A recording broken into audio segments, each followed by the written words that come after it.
Emilio Mustafa, muchas gracias por acompañarnos en el programa. Al contrario, gracias por la invitación a ustedes. Todas las evaluaciones que hacen post pandemia dicen que ha crecido la adicción en los barrios vulnerables y además la actividad del narcomenudeo.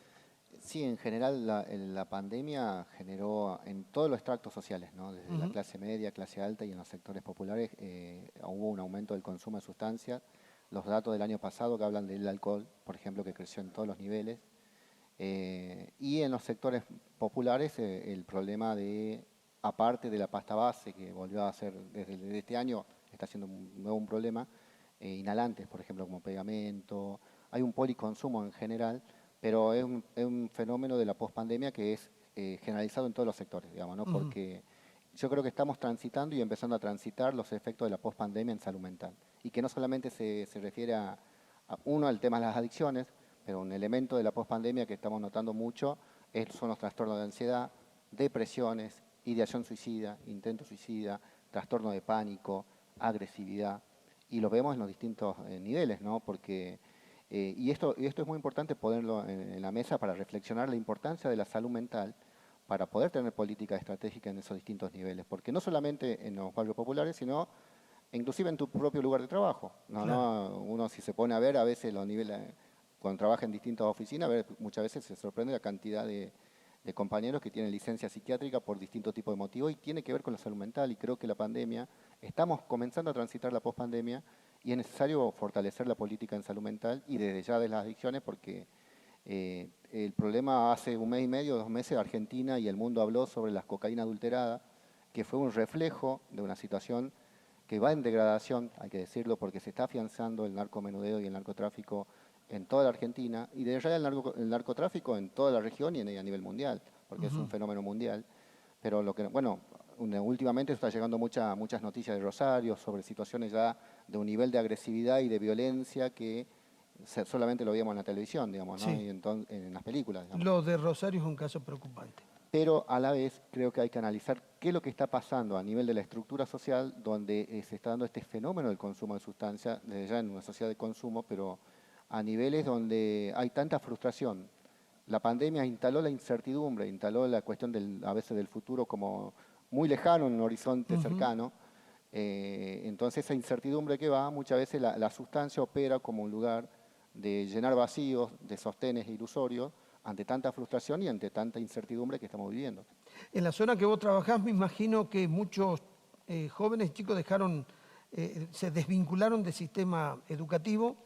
Lo que más notamos nosotros en el año 2020-2021 fue impresionante la cantidad de chicos que dejaron en ese periodo de ir a la escuela, principalmente, bueno, en todas las edades, pero después del 2021 para acá, la edad hasta los 12 años, volvieron. Donde no se volvió tanto fue de chicos de 13 años para arriba, donde muchos chicos dejaron de ir a la escuela, muchos están trabajando de forma a veces precaria. Donde yo trabajo, la mayoría de las personas trabajan. Le contemos a la gente, ¿dónde trabajamos? En el barrio La Costanera, en el barrio Los Vázquez, en los barrios donde están a la par del río Salí, al margen, yendo por Autopista Sur. Sí. En todos esos barrios me muevo yo trabajo. Lo que sería para nosotros los sectores más vulnerables, ¿no? Los más golpeados. Todos los barrios de la periferia. Y eso sí se agravó mucho, ese aspecto.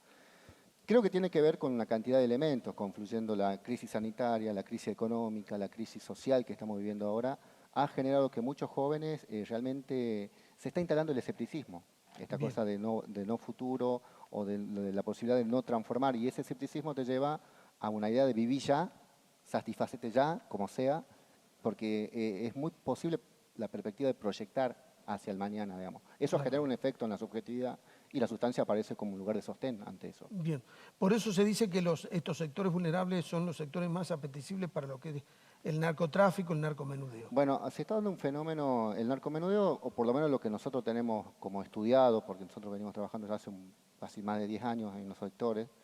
Los primeros aparición de la pasta base en Tucumán fue en el año 2006-2007, tuvo después un boom en el año 2010-2011, donde en general el consumo siempre, o la venta era de afuera hacia el barrio, entonces la gente tenía mayor forma de organizarse ante eso, pero a medida que fue transcurriendo el tiempo, se fue instalando, ya no era un vendedor de afuera, sino que el vendedor ya era del barrio. Eso ha generado que a veces mamás, papás o personas que antes nunca habían vendido drogas comenzaran a vender, entonces se empezó a, en una cuadra de tener 2 dealers, vecinos del barrio, y eso fue fragmentando el vínculo comunitario y llevando a que, por ejemplo, bueno, y ahí una estrategia de los grandes narcos de que siempre van presos son los perejiles, porque la redada era para el tranza barrial, y bueno, y eso generó que caía uno y inmediatamente se suplía por otra boca de venta, y generó toda esta cuestión de fragmentación, digamos, hay una profunda fragmentación, y lo que más nos preocupa desde el año 2017 para acá es cómo se afianzó en lo simbólico, en el sentido de que hay un fenómeno que lo vimos ya del año pasado y ahora también lo seguimos viendo, el afianzamiento del tranza como referente barrial. Es decir, Claro. hay algunos tranzas que comenzaron a abrir, por ejemplo, comedores allá en Villano de Julio. Hay algunos tranzas que están por abrir merenderos en el barrio de Las Piedritas, por ejemplo. Es decir, ese fenómeno está haciendo que antes la misma persona que te vendía la sustancia, de repente te está abriendo, te dando un plato de comida. El tema va muy relacionado que muchos tranzas son prestamistas. Entonces, muchas veces más de un vecino recurre a veces a que le preste plata para salvar a pagar la luz, por ejemplo, o el tema de... Entonces, hay una cantidad de elementos que van confluyendo que este fenómeno de alguna forma se va legitimando. No digo todo, pero eso nos preocupa demasiado porque si eso se legitima a nivel de lo simbólico, va a haber una mayor degradación, más todavía, digamos, ¿no?, de la situación que se vive. Claro. Y eso es fruto de múltiples cuestiones económicas, sociales, también tiene que ver con esto. Recién escuchaba hablar de la posibilidad de poder trabajar, digamos, hay generaciones de chicos que no pudieron ver a sus viejos trabajar, ni su abuelo trabajar, Claro. porque son producto también de un momento histórico en Argentina, del cierre de la fábrica, de la quita del trabajo como un organizador de identidad y también del psiquismo de uno de los chicos. Entonces eso se fue generando esta idea y un discurso que hay que combatir, que a veces se escucha decir en el barrio, bueno, pero si no tiene trabajo, bueno, yo voy a vender hasta que consiga algo. Esas legitimaciones es lo que nos preocupa, ¿no?, en ese discurso que se construye. Claro. En los estudios lo dicen, ¿no? A ver, en el barrio sienten que el que es dealer es el triunfador, el ganador. Bueno, Entonces, es como un referente. Y si después hace algún acto de solidaridad, bueno, ya es... Bueno, y es un discurso... es respetado. Hay que decir también que vivimos en una sociedad de consumo que permanentemente induce al consumo. Cambió mucho eso. Ahora, por ejemplo, un chango me decía del barrio, bueno, mirá, muchas veces a los dealers le dicen estos giles. Bueno, estos giles están... no era nadie y ahora en 3 meses ya anda, mirá esa zapatilla que tiene, ya se compró la moto. Entonces esa cosa de conseguir un elemento como una moto tan rápido genera toda esta idea. Y esto también juega el tema del escepticismo que está instalado, esta falta de oportunidades que muchas veces sienten los jóvenes. Por eso es muy importante escuchar mucho, porque nosotros tenemos unas grandes potencialidades en nuestros jóvenes, lo que por ahí está faltando más posibilidades. Claro. Porque cuando tienen más posibilidades, también es marcar un camino. Y para eso creo que nos debemos un debate profundo como sociedad. ¿Qué tipo de país queremos? Porque si nosotros seguimos un modelo de país con tremenda dependencia, no solamente económica y social, sino hasta cultural e ideológica, porque también hay que decir que hay una gran corriente que te dice que ser joven en Argentina es lo peor que te puede pasar, salvo que te vaya a lavaplato en Holanda o que te vaya a plato en Europa. Esta idea también se instala de que si te tocó estar siendo joven en Argentina y es como lo peor que te toca, entonces eso genera también mucho escepticismo en los chicos, digamos. Entonces, la necesidad de que haya más posibilidades y la necesidad de ir al fondo con que realmente tengamos un país de mayor oportunidad y mayor distribución de la riqueza para poder llegar a estos sectores también. Sí, independientemente de una economía que crezca, que genere mano de obra, evidentemente que el Estado está mostrando una impotencia para poder enfrentar esta realidad. Sí, pero hay un fenómeno social también, porque también hay muchas personas de clase media o que tienen su trabajo que también tienen serios problemas de adicciones. Alcoholismo, consumo de sustancias, psicofármacos en distintos sectores.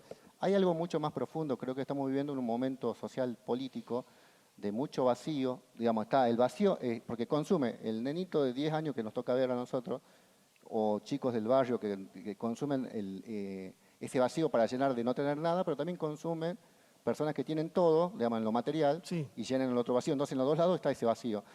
Lo que sí está faltando quizá una política integral, en el sentido, yo creo que, no se puede decir que no se hace, pero al nivel de cómo creció la problemática, estamos un paso atrás.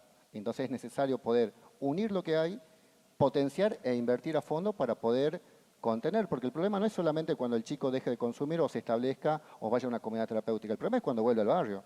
Y si vuelve al barrio, vuelve a tu misma pieza con 16 personas, 12 personas, vuelve a tu barrio, no tenés agua potable, vuelve a tu barrio, te discriminan porque simplemente vivís en una villa, vuelve a tu barrio y sabes que no podías ir a la escuela, entonces también genera esta necesidad de una política que pueda integrar y transformar las condiciones necesarias del trabajo, la vivienda, la salud para sostener un proyecto de vida, porque una cosa que no está en el horizonte hoy es la idea de proyectar un mañana, sino el ya y la incertidumbre y el escepticismo de que las cosas no van a cambiar. Claro, lo que vos decís, de pronto tenemos un sistema para recuperación de adictos, pero bien, vuelven a una realidad que es apremiante, agobiante, que no le da posibilidad de pensar en el futuro, entonces volvemos al punto cero. Y es el fruto de la desigualdad social, por un lado, pero también, si bien nosotros tenemos, acá por lo que está faltando mucho, por ejemplo, son dispositivos para trabajar la recuperación en las mujeres.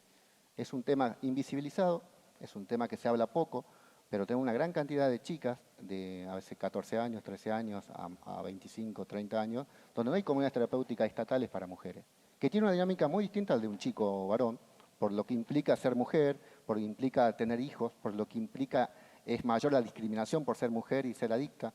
Hay lamentablemente en muchos lugares en Tucumán, hay prostíbulos barriales donde los mismos vendedores de droga hacen pagar las deudas de consumo prostituyéndose a las chicas, y eso lo vemos mucho. Eso muchas veces conlleva que las chicas tengan muchos a veces problemas de enfermedades de transmisión venérea, muchas veces son golpeadas, muchas veces también pasa de que cuando transitan su embarazo y muchas veces cuando tienen sus nenes, a veces los chicos nacen con síndrome de abstinencia, como nos pasó con 2 casos cuando trabajamos ahí en la zona del Sifón, por ejemplo, donde entonces hay una complejidad que hay que atender, no solamente la asistencia, la contención, la recuperación, sino es cuando vuelve a su lugar y qué proyecto va a tener para que su camino sea por otro lado y no el mismo, digamos, ¿no? Claro. Evidentemente que cuando hablamos del tema de la droga, no es solo droga, sino que aquel que comienza a ser adicto también comienza a meterse en un círculo de deuda permanente.